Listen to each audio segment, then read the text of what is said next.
Hello guys, good evening to all of you. Once again, welcome back on my YouTube channel Learn with Concept by Archana Sharma.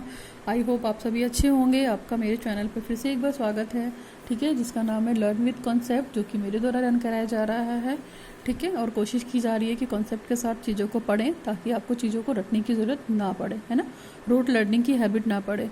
चलिए, आज का जो topic है हमारा, आपको पता है कोर्स 6 चल रहा है. कोर्स 6 में हम एजुकेशनल बेसिस पढ़ रहे हैं, ठीक है, कि एजुकेशन की बेसिस क्या है, सोशोलॉजिकल बेसिस क्या है, यानी कि शिक्षा के समाजशास्त्री आधार क्या है. बहुत सारे टॉपिक्स हमने पढ़ लिए हैं.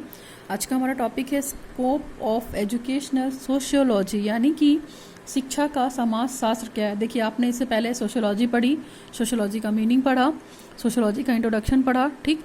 इसके बाद वाले टॉपिक में हमने पढ़ा कि एजुकेशनल सोशियोलॉजी क्या होता है, एजुकेशनल सोशियोलॉजी का मीनिंग क्या होता है और एजुकेशनल सोशियोलॉजी की डेफिनेशन क्या होती है. इसके बाद हमने ये पढ़ा था कि सोशियोलॉजी ऑफ एजुकेशन की डेफिनेशन क्या है. तो इन सब के बारे में डिटेल स्टडी की है. अगर आपने पहले की वीडियोस नहीं देखे हैं तो आप उन वीडियोस को देख लीजिए, आपको टॉपिक ज़्यादा अच्छे से क्लियर हो जाएगा कि एजुकेशनल सोशियोलॉजी क्या है. अब हम बात करते हैं कि एजुकेशनल सोशियोलॉजी का स्कोप क्या है ना. शिक्षा समाज शास्त्र का क्षेत्र, यानी कि एरिया भी बोल सकते हैं आप स्कोप की जगह, कि इसका एरिया क्या है और क्या क्या चीज़ों में यूज़ हो सकता है. मतलब इस यूज़ इन द सेंस कि सोशियोलॉजी को पढ़ने का मकसद क्या है, मोटिव क्या है, इंटेंशन क्या है और कहाँ कहाँ हेल्प करती है, कहाँ कहाँ इसका क्षेत्र है, कहाँ कहाँ इसका स्कोप है. चलिए बात करते हैं स्कोप ऑफ एजुकेशनल सोशियोलॉजी, शिक्षा समाज शास्त्र का क्षेत्र, ठीक है. तो इसके कॉन्सेप्ट को समझने की कोशिश करते हैं. सबसे पहले उन्होंने बोला है, एक डेफिनेशन से स्टार्ट करते हैं. देखिए, सोशियोलॉजी वाले पोर्शन में डेफिनेशन मिलेगी आपको. आप इन सब चीज़ों से बच नहीं सकते हैं, तो आपको पढ़ना पड़ेगा. So you have to study.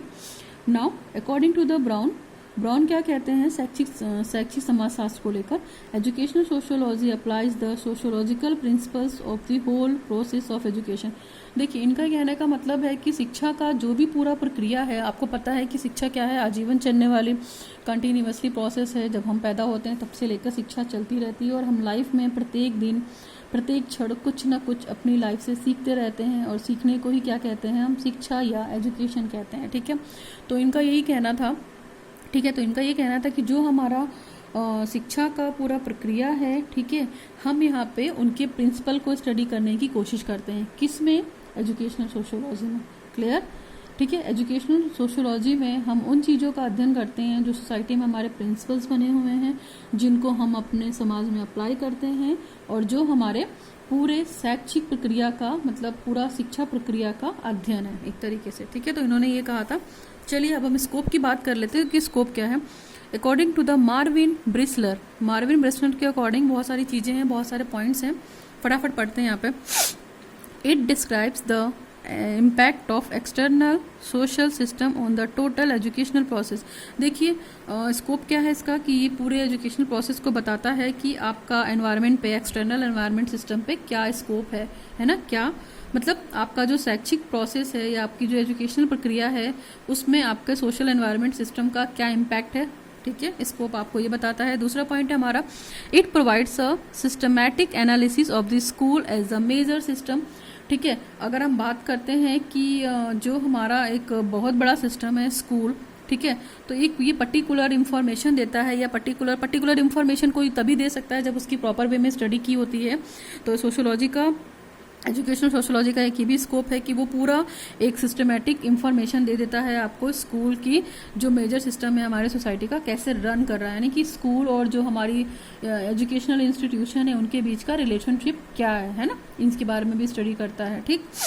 जैसे आप इसमें आप ये भी बोल सकते हैं कि जो शिक्षा के मतलब एजेंसी होती हैं, सोशल एजेंसी, जिसके माध्यम से आप शिक्षा प्राप्त करते हैं, आपको पता है एजुकेशनल एजेंसी बहुत सारी, जैसे स्कूल हो गया, आपका घर हो गया, है ना, रिलीजियस ऑर्गेनाइजेशन हो गया, आपका कल्चरल रोल हो गया, कि इन सब की स्टडी करने के बारे में भी, इन सब की भी स्टडी हम कहाँ कर सकते हैं, एजुकेशनल स्कोप में. किसके स्कोप में, एजुकेशनल स्कोप के, स्कोप ऑफ एजुकेशनल सोशियोलॉजी में. तो ठीक है, जितने भी एजुकेशनल इंस्टीट्यूट हैं, चाहे वो स्कूल हो, स्कूल पता है आपको फॉर्मल एजेंसी है, स्कूल है, घर है, रिलीजियस इंस्टीट्यूशन है, तो ये सारी चीज़ों के बारे में स्टडी करता है, ठीक है. नेक्स्ट है हमारा, it brings the sociological theory and the method to bear and the social interaction in the classroom setting. जो भी आपकी कक्षा में सेटिंग हो रही है, जो भी जहाँ भी आप पढ़ रहे हैं, जिस विद्यालय में आप पढ़ रहे हैं, ठीक है, उनमें सोशियोलॉजिकल बेसिस पे आपका जो मेथड है और जो आपकी थ्योरी है, जो आपकी प्रैक्टिस है, उनके बीच में कैसा इंटरेक्शन है समाज को लेकर, ठीक है, थ्योरी और प्रैक्टिस में और थ्योरी और मेथड में. नेक्स्ट है हमारी to study the school and its the internal organisation and the relationship with the other agency of the society. यानी कि सोसाइटी में जो और भी स्कूल हैं या जो भी अदर एजेंसीज हैं जिनके माध्यम से आपको शिक्षा मिल रही है, उनके बीच के रिलेशंस को भी पढ़ता है कौन, educational sociology. Place of teacher in society, यानी कि शिक्षक का समाज में क्या स्थान है या शिक्षक का समाज में क्या रोल है, इसके बारे में भी कौन बताता है, एजुकेशनल सोशियोलॉजी। नेक्स्ट पॉइंट है हमारा inspiration, needs and social problem. Inspiration, needs and social problem यानी कि सामाजिक जो आपको समस्याएं हैं, सामाजिक जो ज़रूरतें हैं और आप किन किन चीज़ों से प्रेरित होते हैं समाज में रहकर, ठीक है, ये सारी चीज़ों को भी बताने की कोशिश करता है। एक तरीके से देखा जाए तो positive relationships of teacher and student, और मतलब विद्यार्थी और शिक्षक के जो महत्वपूर्ण कोऑर्डिनेशन है या पॉजिटिव रिलेशनशिप है यानी कि अच्छा सह संबंध है, उसके बारे में बताता है, उसका स्कोप है। नेक्स्ट है to study the process of interaction and the socialisation, यानी कि अब उस सामाजिकरण की जो प्रक्रिया है, ठीक है, उसकी स्टडी करता है। जो सोसाइटी में पीपल रह रहे हैं उनके बीच का इंटरेक्शन कैसा है, ठीक है। और अगर देखा जाए तो समाज क्या है, एक तरीके से छोटी इकाई है। समाज किसकी छोटी इकाई है, आपकी कम्युनिटी की, ठीक है। एक तरीके से देखा जाए तो उसको हम छोटी इकाई के रूप में कंसीडर करते हैं जहाँ पे आप रहकर अपने रिलेशनशिप की स्टडी कर सकते हैं। नेक्स्ट है development of the democratic feeling in the school, यानी कि लोकतांत्रिक भावना क्या है आपकी स्कूल में, उसके बारे में स्टडी करता है। यानी कि जैसे हम मान लीजिए सोसाइटी में रह रहे हैं तो हमारा इन लोगों के बीच में इंटरेक्शन का प्रोसेस क्या है, उसकी स्टडी करने में हेल्प करता है। फिर जो आपको एक तरीके से देखा जाए तो सोशल प्रॉब्लम्स होती हैं, ठीक है, और आपकी नीड क्या है और आपकी इंस्पायरेशन यानी प्रेरणाएं क्या हैं, इनके बारे में स्टडी करने के लिए प्रेरित करता है, जो भी इसका स्कोप है। फिर इसके बाद है encouragement of critical thinking and the invention, यानी कि क्रिटिकल थिंकिंग का मतलब है कि आप आलोचनात्मक चिंतन और डिस्कवरी को कैसे इनकरेज कर सकते हैं, नई नई चीज़ों के लिए कैसे प्रेरित हो सकते हैं खोज करने के लिए। इसके बाद सोशल कंट्रोल की भी बात करता है, कहीं ना कहीं सोशल प्रोग्रेस की भी बात करता है। आप इन सब चीज़ों को भी ध्यान रख सकते हैं, ठीक है। सोशल प्रोग्रेस की बात करता है, सोशल प्रोग्रेस की बात करता है, ठीक। फिर सोशल इंटरेक्शंस की बात करता है। तो ये सारे पॉइंट्स भी कहीं ना कहीं आप ध्यान रख सकते हैं, है ना। सोशल इंटरेक्शंस की बात करता है, सोशल कंट्रोल की बात करता है, कहीं ना कहीं आपको डिस्कवरी या इन्वेंशन के लिए प्रमोट करता है, ठीक है, इन्वेंशन में हेल्प करता है। इसकी भी स्टडी हो सकती है कहीं ना कहीं देखा जाए तो। और सोशलाइजेशन जो प्रोसेस होता है उसकी स्टडी में हेल्प करता है, ठीक। इसके बाद अगर देखा जाए तो जैसे आपका रेडियो हो गया, सिनेमा वगैरह हो गया, तो इनके बीच में सोसाइटी का क्या इंटरेक्शन है, जैसे टीवी है, ठीक, रेडियो हो गया, सिनेमा वगैरह, ये सोसाइटी में कैसे इंटरेक्टेड है एक दूसरे से, इनका क्या रोल है, ठीक है। और देखा जाए स्कूल तो आपको पता है कि बहुत इंपॉर्टेंट रोल है।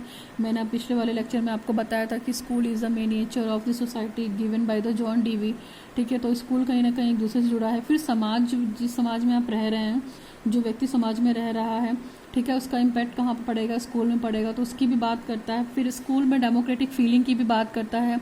तो ये सारे क्या है, ये सारे स्कोप हैं और आप इन सब स्कोप को आप प्रॉपर वे में यूज़ कर सकते हैं। सोशोलॉजी का बहुत इंपॉर्टेंट पार्ट भी है देखा जाएगा तो कहीं ना कहीं, ठीक है, कि जो एजुकेशनल सोशोलॉजी है तो उसके माध्यम से व्यक्ति अपने सोसाइटी से और जो आपका कल्चरल एनवायरनमेंट है उससे कहीं ना कहीं जुड़ा हुआ है, और जो उसमें चेंजेस हो रहे हैं, अच्छे चेंजेस हो रहे हैं, उनको वो अडॉप्ट करने की कोशिश करता है।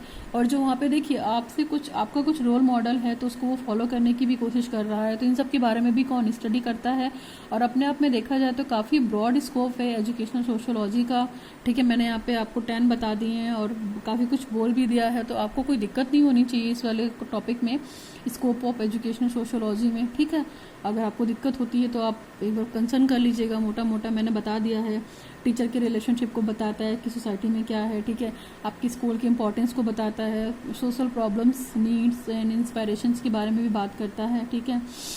इसके बाद आपका जो मतलब एजुकेशनल एजेंसी की बात की थी हमने, लाइक स्कूल, घर और ये सारी चीज़ों के बारे में बात करता है, उसके रोल की स्टडी करता है। तो ये सारा था, ठीक है। इनकेस आपको दिक्कत नहीं होनी चाहिए, क्रिटिकल थिंकिंग की बात की, तो ये हमारा हो गया आज का स्कोप ऑफ एजुकेशनल सोशोलॉजी। अलग से शॉर्ट नोट्स भी पूछा जा सकता है और इम्पॉर्टेंट भी है, और आपको पता होना चाहिए कि क्या क्या एरिया है, स्कोप है, ठीक है, एजुकेशनल सोशोलॉजी का, शिक्षा की समाजशास्त्र का क्षेत्र क्या है। तो thanks for watching the video. अगर आपको वीडियो अच्छा लगा हो तो प्लीज़ लाइक कीजिए, शेयर कीजिए, सब्सक्राइब कीजिए मेरे चैनल को learn with concept bye Archana Sharma. Thanks for watching the video. Signing off Archana Sharma.